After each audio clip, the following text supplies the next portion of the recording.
आज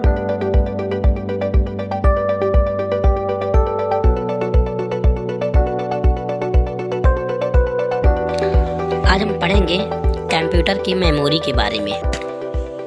मेमोरी क्या है, इसका कार्य क्या है, यह कितने प्रकार की होती है। कंप्यूटर मेमोरी एक डिवाइस होती है जिसका प्रयोग डाटा और इन्फॉर्मेशन को स्टोर करने के लिए किया जाता है। कंप्यूटर की मेमोरी को छोटे छोटे हिस्सों में विभाजित किया जा सकता है जिन्हें हम सेल कहते हैं। इन सेल में डाटा बाइनरी रीड-ओन के रूप में स्टोर होता है। कंप्यूटर में मेमोरी निम्नलिखित प्रकार की होती है।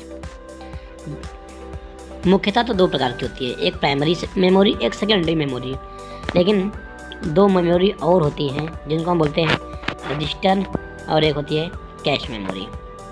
ये फिगर देखिए बना हुआ है टाइप्स ऑफ मेमोरी का। Primary memory, secondary memory, cache memory, register. Okay, अब प्राइमरी मेमोरी होती क्या है। प्राइमरी मेमोरी कंप्यूटर की मुख्य मेमोरी होती है।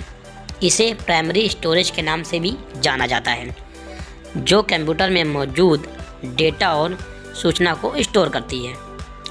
ये कंप्यूटर के मदरबोर्ड पर स्थित होती है। इसे सेमीकंडक्टर अर्धचालक पदार्थ से बनाया जाता है।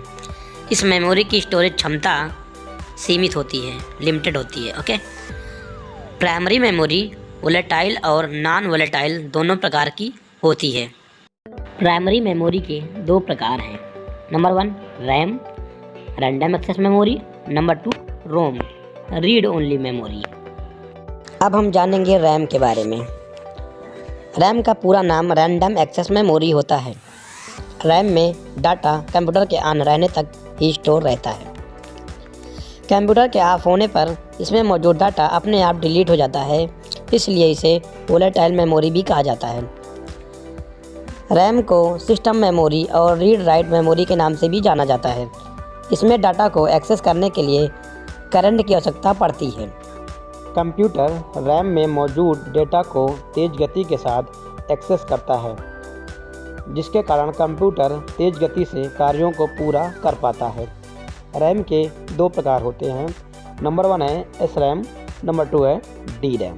एस रैम का फुल फॉर्म होता है स्टैटिक रैंडम एक्सेस मेमोरी और डी रैम का फुल फॉर्म होता है डायनेमिक रैंडम एक्सेस मेमोरी।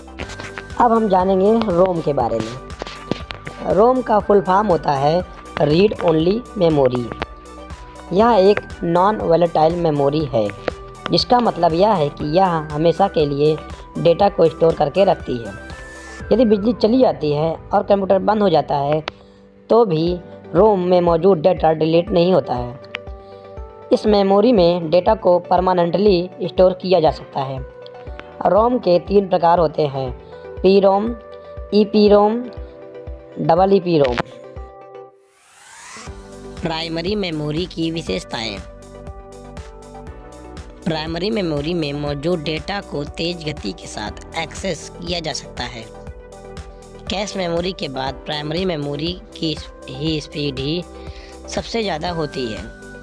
इसका इस्तेमाल कंप्यूटर को ऑन करने और प्रोग्राम को रन करने के लिए किया जाता है। यह सेमीकंडक्टर या अर्धचालक पदार्थ से बनी होती है। प्राइमरी मेमोरी मदरबोर्ड में स्थित होती है। यह मेमोरी ज़्यादा मात्रा में डेटा को स्टोर नहीं कर सकती, क्योंकि इसकी स्टोरेज क्षमता बहुत कम होती है। प्राइमरी मेमोरी सीधे सीपीयू के साथ संचार करती है।